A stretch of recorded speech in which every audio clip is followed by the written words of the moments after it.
Glória a Deus. Eu cumprimento os irmãos com a paz do Senhor. Deus abençoe os irmãos que estão nos acompanhando aí pela live. Vamos abrir as nossas Bíblias no livro de Salmos, capítulo de número 13. Livro de Salmos, capítulo de número 13. Nós vamos ler somente um versículo. E esse versículo que leremos é o versículo de número 5. Livro de Salmos, Salmos, capítulo de número 13. Número 13. O verso de número 5, que diz assim. Eu estou usando a ARA, Almeida Revista Atualizada. No tocante a mim, confio na tua graça, regozije-se o meu coração na tua salvação. No tocante a mim, confio na tua graça, regozije-se o meu coração na tua salvação. Os irmãos presentes podem assentar-se. É bom estar aqui com os irmãos outra vez, em mais uma oportunidade de meditarmos em um texto bíblico, em uma porção do Evangelho. Deus abençoe a liderança dessa igreja, aos pastores que estão à frente. Deus abençoe Tiago, que nos convidou. E eu tenho um afeto muito especial pelo Tiago. Tiago é uma pessoa que valoriza muito aquilo que Deus nos deu, nosso ministério, né? E eu até falei com ele, se não fosse ele que tivesse me chamado, eu já tinha cancelado essa agenda, que esses últimos dias para mim têm sido extremamente corridos e enfadonhos devido a algumas exigências do meu trabalho. Então, Deus abençoe a sua vida em nome de Jesus. Deus abençoe a vida dos meus amigos particulares, Wanda Estelina, que me acompanham, que vieram lá de Alto Horizonte. Deus abençoe essa família em nome de Jesus. A minha esposa também que me acompanha. Querido, foi proposto a nós falarmos sobre a graça. E dentre as muitas possibilidades, eu acredito que todo mundo aqui já ouviu falar muito sobre graça. Eu desejei pegar uma área da graça que é menos comentada. Então, nós vamos falar hoje sobre a graça antes da graça. Como assim? A graça antes da dispensação da graça. Isso é uma coisa que a Assembleano gosta muito, que é o sistema dispensacionalista, e a gente vai falar um pouco sobre isso hoje. Graça antes da graça. A graça é um daqueles termos que transcendem a etimologia. A graça a gente não aprende por observação do significado. Ela vai para além da etimologia. Se eu perguntar para todo mundo aqui essa noite o que é graça, alguém vai levantar e vai dizer: graça é um favor imerecido. E dentro da minha concepção, essa definição, ela empobrece o que de fato a graça é e de fato o que a graça faz. Então, dentro de tudo que eu pesquisei e observei até hoje, não existe uma definição exata do que é graça. A graça de Deus, ela é indefinível. Não dá para a gente defini-la com uma palavra ou com frases. A graça é muito mais sentido que definição. Por exemplo, quando eu falo que graça é somente um favor imerecido, isso reduz em muito a grandeza da graça. Eu não gosto muito de trabalhar com figuras, mas vou trabalhar com um exemplo que Charles Spurgeon deu, também a A.W. Pink, e eu achei válido. Favor imerecido. O que é um favor imerecido? Você anda na rua, uma pessoa em situação de rua, vulgarmente chamada de mendigo, te aborda e ele pede uma esmola. Você concede um dinheiro a essa pessoa. Isso é um favor imerecido. Ele não tem mérito em receber, ele não fez nada para receber, ele está recebendo aquilo que a sua bondade lhe deu. Isso é um favor imerecido. E graça não é isso. Para a gente entender dentro dessa mesma estrutura o que é graça, uma pessoa em situação de rua te aborda, ela pede-lhe alguma coisa, você abre uma bolsa e começa a separar uma quantia para dar a essa pessoa. Ele percebe que você tem muito mais do que está disposto a dar. Essa pessoa, esse cidadão em situação de rua, ele vai tentar roubar a sua bolsa, e você sabe que tem muito, não quer perder, e entra em luta corporal. essa pessoa é mais forte do que você e ela vai te machucar, ela vai te espancar e vai te roubar.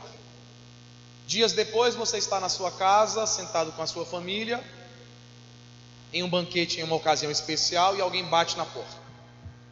Você abre a porta e, para sua surpresa, tem um homem em situação de rua, com um odor muito característico, desagradável, cabelos desgrenhados, barba sem aparar, roupa extremamente maltrapilha, esfarrapada, e você, olhando para aquela figura que está diante de você, percebe que ele tem um adereço, é uma bolsa, e você sabe que é a sua bolsa. Um estalo na sua mente, você lembra quem é, recupera as expressões da fisionomia na sua mente, e você lembra quem é. É a mesma pessoa que te roubou, que te assaltou. Se você entra em casa e chama a polícia, o que você fez? Justiça. Você deu a ele o que ele merecia. Isso é justiça, não é graça. Se você simplesmente diz: olha, eu te conheço, você me roubou, mas eu sei que o sistema prisional não vai te recuperar, pode ir embora. O que é isso? É graça? Não, isso é compaixão. É você liberar alguém que te deve, é você perdoar uma dívida. O que é graça então? Sabe o que é graça? É você reconhecer, é você saber que foi a pessoa que te assaltou, está num banquete especial com a sua família, e você convida ele a entrar. Você vai aos seus convidados, à sua família, e diz: gente, ninguém come, vamos receber um convidado especial.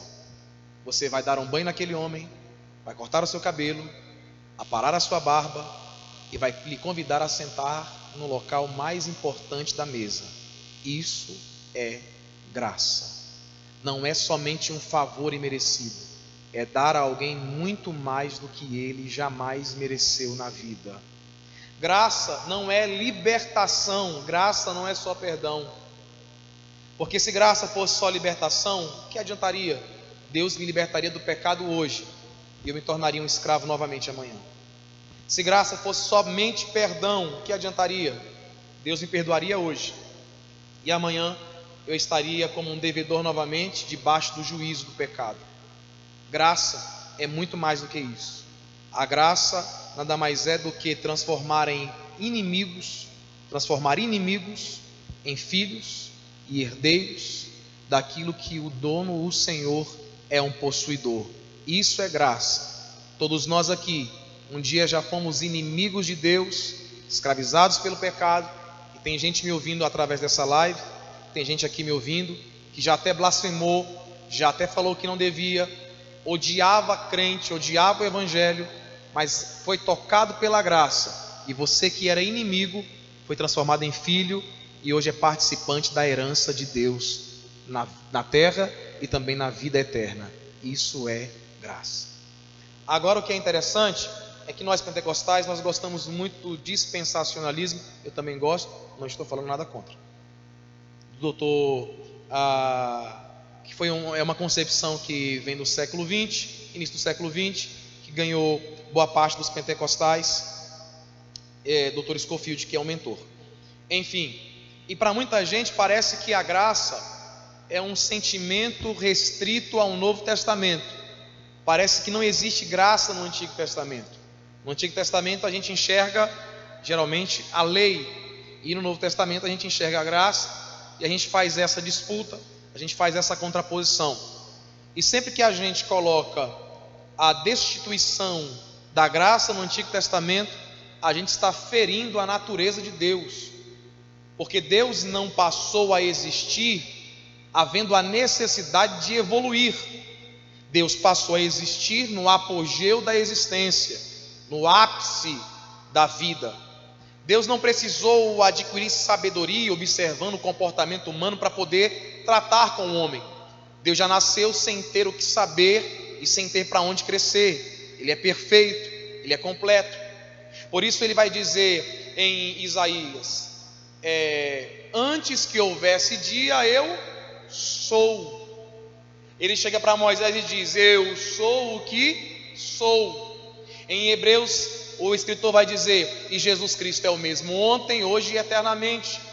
Ele não diz: eu fui e eu serei. Não, eu sou.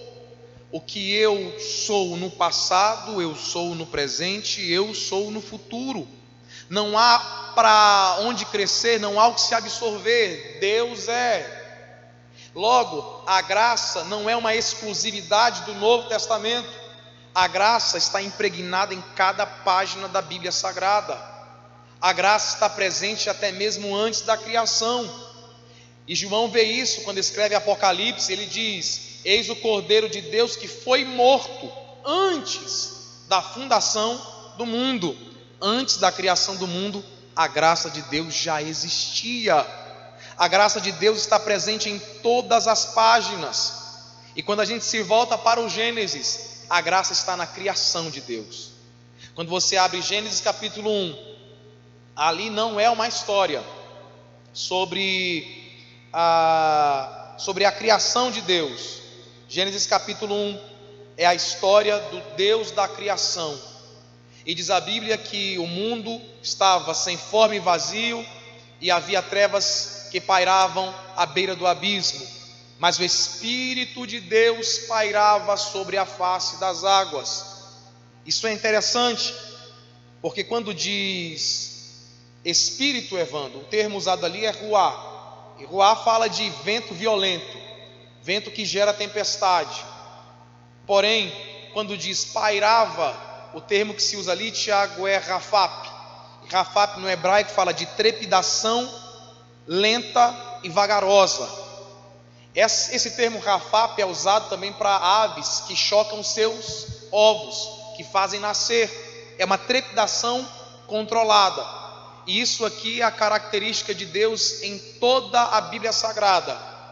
É o Todo-Poderoso que se manifesta com doçura, com graça e com paciência. Para Jó, ele aparece no meio de um redemoinho. Para Elias, no meio de um cilício, é um sussurro. Para Jonas, no meio de uma tempestade e no meio de uma brisa. Deus sabe como se manifestar ao seu povo. E então Deus chega no meio do caos, e no hebraico nós temos ali tohu e bohu, caos e desolação. E Deus vai dizer: e haja luz. 10 vezes Deus disse: haja alguma coisa. 10 vezes. E quando nos 3 primeiros dias é só separação, é trevas da luz, doce do salgado, que está embaixo do que está em cima, é separação. É um Deus que chega e interrompe o reino do caos, interrompe o reino das trevas, fazendo a sua poderosa luz brilhar. Aonde Deus chega, o reino das trevas é interrompido. Aonde a luz de Deus penetra, as trevas têm que recuar. E aqui nós vemos a graça, porque a criação não é um investimento, não há retorno para Deus naquilo que Ele está fazendo. Deus não espera receber nada em troca, é graça, é Deus chamando a luz no meio das trevas, a vida no meio da morte. Da terra seca Deus faz gerar, e um boneco de barro Deus faz viver. E a Bíblia diz que Deus cria o homem à sua imagem e à sua semelhança, e sopra sobre ele o fôlego de vida, e o homem passa a ser alma vivente. É graça. Os animais possuem alma vivente, segundo Gênesis capítulo 1. O homem não possui, o homem é alma vivente. Gênesis capítulo 2. Olha que coisa magnífica. Começava ali, Evandro, o projeto do Calvário. Em Gênesis, Deus partilha a sua vida com o homem, para que o homem viva. No Calvário, Deus partilha a sua morte, para que o homem torne a viver outra vez. No Gênesis, o homem recebe o sopro da vida. No Calvário, o homem recebe a vida eterna. No Gênesis, o homem foi feito à imagem de Deus. No Calvário, Deus foi feito à imagem do homem. No Gênesis, o homem recebe a vida de Deus. A vida de Deus entrou no homem. No Calvário, é o homem que vai entrar na vida de Deus. E ele diz ao ladrão: ainda hoje estarás comigo no paraíso. Deus constrói tudo e entrega ao homem de graça. Isso é graça. Só tem uma ordem: não mexa na árvore. Na árvore do conhecimento do bem e do mal. Pegue em tudo, toque em tudo. Eu criei, você dá o nome. você se relaciona, use tudo para você, só não mexa na árvore do conhecimento do bem e do mal. E o que o homem vai fazer? Vai tocar naquilo que era proibido. Aí Deus vai expulsar o homem, vai lançar o homem para fora, é consequência do seu pecado. Aqui a gente olha e diz, é juízo, e dentro do juízo de Deus existe a graça, mais uma vez se manifesta. A serpente é condenada, e quando Deus está para condenar a mulher, ele diz, calma, do jeito que, da mesma forma que a serpente manipulou a mulher para que através da mulher entrasse o pecado, Deus vai usar a mulher para que através da mulher venha aquele que faça manifestar o reino da graça sobre todos nós. E ele diz, e da tua semente vai nascer um que vai pisar na cabeça da serpente. A serpente vai ferir o seu calcanhar, mas esta será ferida na cabeça. Ferida de baixo se cura, ferida de cima ninguém pode curar, é derrota definitiva. O que Deus estava dizendo é, vocês estão sofrendo um juízo, mas no meio desse juízo eu tenho uma boa nova, é o proto-evangelho, é o princípio do evangelho. Vai nascer alguém, pode esperar, vai nascer alguém que vai vingar vocês, que vai trazer a vida outra vez, que vai sujeitar a serpente debaixo dos seus pés. Vão embora, mas vão levando uma promessa da parte de Deus, é uma esperança. E quando o homem está saindo, Deus diz, vocês não podem sair assim, estão nus. E diz a Bíblia que Deus fez vestimentas ao homem de peles de animais. E os eruditos vão dizer que ali nós temos o símbolo do primeiro sacrifício. É a pele do cordeiro que está cobrindo a vergonha do homem. O homem não vai andar envergonhado para sempre. Era Deus dizendo, um dia o cordeiro vai morrer por vocês, e a vossa vergonha será coberta, porque o sangue desse cordeiro vai apagar todos os vossos pecados. O nome disso é graça. Nasce o primeiro filho, o primeiro casal. Nós temos então a história do primeiro fratricídio, primeiro assassinato, Caim, que vai matar Abel. É um culto, Abel oferece uma oferta melhor do que Caim. Nós temos ali uma figura do que Deus espera de adoração, né? Caim oferta daquilo que ele tem, mas Abel vai ofertar do melhor que ele possui. E tem muitas implicações que hoje eu não quero lidar, eu quero lidar somente com o texto da graça. Caim fica completamente irritado, até aquele momento Caim é o primeiro em tudo, é o primogênito, se torna plantador como seu pai. Caim, ele deseja toda a atenção para si, de repente alguém dá atenção para Abel e Caim fica enraivecido, tanto que ele vai matar Abel. Quando Deus chega para falar com Caim, Deus diz, Caim, onde está o teu irmão Abel? E como um pecador que ainda não se arrependeu, ele diz, por acaso sou eu tutor ou guardião do meu irmão? Todo pecador é arrogante, acha que não precisa de Deus e acha que aquilo que ele fez jamais será descoberto. E Deus diz, olha, o sangue do teu irmão clama desde o ventre da terra e clama por justiça. Aí Deus começa a penalizar Caim. Serás fugitivo, serás errante. E Caim vai se arrepender. E Caim diz, maior é o meu pecado e maior é o meu castigo do que eu possa suportar. Quem me achar vai me matar. E aqui a gente vê a graça entrando em ação. O Deus que estava punindo, o Deus que estava castigando, o Deus que estava corrigindo Caim, vai dizer, opa, tem sinal de arrependimento. Meu juízo se transforma em graça. E ai de quem tocar em Caim, porque 7 vezes mais será castigado. Mas e aí? Ninguém está ouvindo, é só eu e o Senhor. Calma, Caim, eu vou colocar uma marca sobre você. E quem vê essa marca, jamais vai te tocar, jamais vai poder te matar, porque você está marcado com a marca de Deus. Um rabino vai dizer que essa marca era o Deus colocando o seu próprio nome na testa de Caim. Lógico que não merece tanta credibilidade, é só uma crendice dos judeus. Era como se o nome de Deus estivesse sobre Caim e ninguém tivesse coragem de tocá-lo. O nome disso é graça. Imagine sobre a igreja, porque naquele dia o sangue de Abel clamava por justiça, mas nós já não estamos mais sobre o clamor do sangue de Abel. Hoje nós estamos debaixo do clamor do sangue de Jesus. E o sangue de Jesus não clama por justiça, o sangue de Jesus clama por graça e clama por misericórdia. Todos nós éramos dignos de sermos punidos com a morte como Caim. Ninguém aqui é melhor do que Caim. Todos nós dignos de morrer, mas Ele nos cobriu com o seu sinal, o sangue do Cordeiro, e nós estamos guardados debaixo das suas poderosas asas. Isso é graça. Nós temos graça na escolha de Israel, graça na escolha de Abraão, graça na escolha de Isaac. Nós vemos a graça de Deus operando na vida de Jacó, graça na escolha de Davi. Todo o Antigo Testamento está impregnado pela graça de Deus. Mas existem dois fatos que eu quero ressaltar para a gente concluir. A graça de Deus no livro de Jonas, quando Deus vai condenar uma civilização de mais de 600 mil pessoas, que estão debaixo do juízo, debaixo da punição de Deus por causa dos seus pecados, através de um pregador, de uma mensagem de 6 palavras, a graça de Deus vai operar e vai mudar a história de toda uma nação.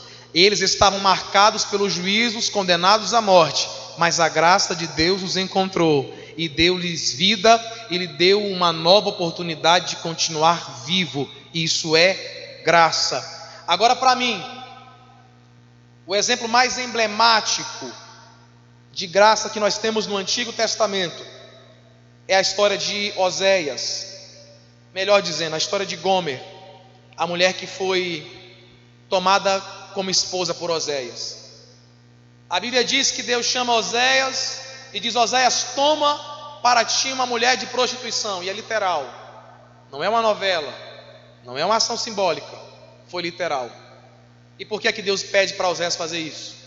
Porque Oséias foi o homem que sentiu na pele aquilo que Deus sentia no seu próprio coração.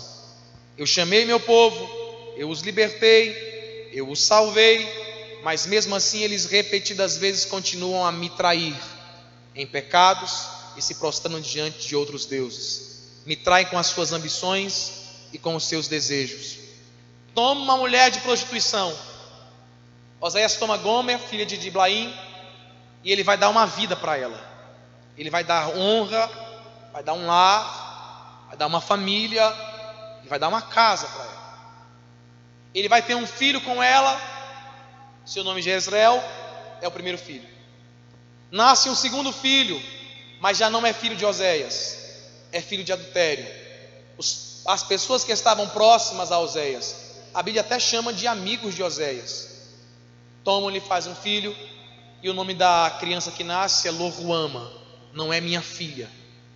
Nasce uma terceira criança que também não é filha de Oséias, traído 2 vezes, Loamim, não é meu povo, não faz parte do meu sangue. Oséias tem todos os motivos para expulsar Gomer de casa, mas ele não recebe essa autoridade de Deus. Oséias já ama Gomer mesmo com toda a traição, e Oséias lhe perdoa, mas Gomer não consegue viver dentro de casa. Ela foge, deixa os filhos com Oséias, e agora ela vai viver aquilo que ela quer viver, longe da sua família. E diz a história no capítulo 3, os judeus contam essa história, que quando ela ficou velha e já não servia mais para a prostituição, e por causa das dívidas que contraiu tentando sobreviver, ela é levada como escrava ao feirão dos escravos. Ela passava ali 30 dias, e se dentro desse período ninguém desse um lance por aquela mulher, ela seria jogada dentro das águas, uma pedra amarrada no seu pé, e seria lançada nas águas para morrer. E enquanto ela afundava, as pessoas diziam: ninguém vai sentir a tua falta, ninguém vai se lembrar da sua história, você será um ser como vai morrer como se jamais tivesse existido. E ela vai passar durante 30 dias nesse feirão, segundo a história dos judeus, a cultura dos judeus. E quando está no último dia, quando o sol estava se pondo, quase às 6 horas da tarde, quando era o momento de se livrar dos indesejáveis, diz a história que Oséias vai chegar e vai levantar a mão e vai dizer: eu tenho um preço a dar por esta mulher. E a história bíblica vai dizer no capítulo 3 que ele oferece prata e cevada. Prata, símbolo de resgate; cevada, símbolo do trabalho das próprias mãos. É o que Cristo fez por nós, nos resgatou com o trabalho das suas próprias mãos, com o sacrifício gerado na cruz do Calvário. Aleluia. E enquanto ela estava prestes a ser morta, Oséias oferece um lance, paga por ela um valor que ela não merece, recupera, leva ela para casa, coloca em período de purificação e a recebe de volta, como se ela jamais tivesse traído Oséias alguma vez na sua vida. O nome disso é graça. Estávamos todos condenados à morte, estávamos com a nossa sentença decretada, estávamos todos perdidos e irrecuperáveis, traímos a graça de Deus, fugitivos da graça de Deus, mas mesmo assim Ele nos amou outra vez, Ele nos comprou, Ele nos purificou e nos recebeu de volta como se jamais tivéssemos pecado um dia. O nome disso é graça. E eu acredito que pouca gente saia daqui essa noite sem enxergar a graça de Deus no Antigo Testamento. A mesma graça que abunda no Novo Testamento vai também abundar no Antigo Testamento. Alguém escreveu dizendo que viu lampejos da graça no Antigo Testamento. Eu não vejo lampejos, eu vejo um temporal violento de graça, inundando cada página, inundando cada história. E a mesma graça, o mesmo Deus gracioso do Antigo Testamento, é o Deus que opera através de Cristo Jesus, opera na sua igreja, opera no seu povo, opera na minha vida e opera na sua vida. Estamos debaixo de um histórico de graça. A história da graça não começou no Novo, ela começou antes do Antigo, mas não termina no Novo. A história da graça continua sobre as nossas vidas. Por isso o salmista vai dizer: no tocante a mim, eu confio na tua graça, e regozije-se o meu coração na tua salvação. Quantos aqui podem adorar a Deus por causa da graça? Quantos aqui acreditam que a graça de Deus ainda está operando sobre as nossas vidas? E a graça que está sobre nós vai alcançar as nossas famílias, vai alcançar os nossos amigos. A graça de Deus não desiste, a graça de Deus não recua, a graça de Deus não enfraquece. A graça de Deus está em atividade plena. A graça de Deus está salvando, a graça de Deus está restaurando, a graça de Deus está reavivando, a graça de Deus está levantando, a graça de Deus está ressuscitando, a graça de Deus está agindo. Quem acredita na graça? Eu vou insistir. Cadê aqueles que podem levantar a mão e adorar pela graça de Deus? Fecha os teus olhos, vamos orar. Pai, nós estamos diante da Tua palavra, que nos revela o tamanho da Tua graça. E é um tamanho que a gente não pode medir, é um tamanho que a gente não pode mensurar, é um tamanho que a gente não pode avaliar. Nós estamos aqui, ó Pai querido, e diante desse texto a gente se sente cada vez menor, a gente se sente cada vez mais pecador, a gente se sente cada vez mais traidor, a gente se sente cada vez mais distante, porque a Tua graça é grande demais, e nós não temos a menor condição de retribuir na mesma proporção que a Tua graça nos alcança. Mas mesmo assim, nós estamos aqui para Te agradecer, porque a Tua graça nos tocou, porque a Tua graça nos encontrou, porque a Tua graça nos salvou, porque a Tua graça nos recuperou e nos regenerou. Essa noite nós saímos daqui, ó Pai, sem nenhum desejo de pedir. Nós saímos daqui essa noite para sermos gratos, porque a Tua graça tem operado sobre as nossas vidas. Em nome de Jesus, esta é a nossa oração essa noite. E a todos. Amém.